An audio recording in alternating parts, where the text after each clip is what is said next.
Sa number 3, faint kung naglasaw na ang Banaag kung crater glow na nakita sa crater sa bulkan Kanlaon pwede paanggid sa nagliligad ng mga inadlaw.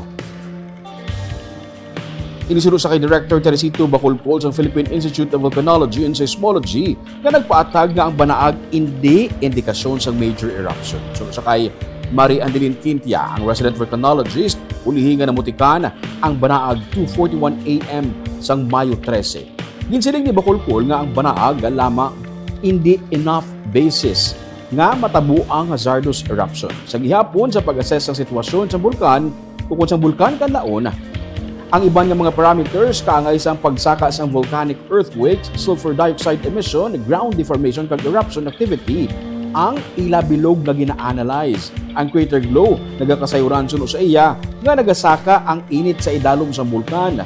Para nga ginatutukan nila ini sa masunod pagid ng mga gab-i.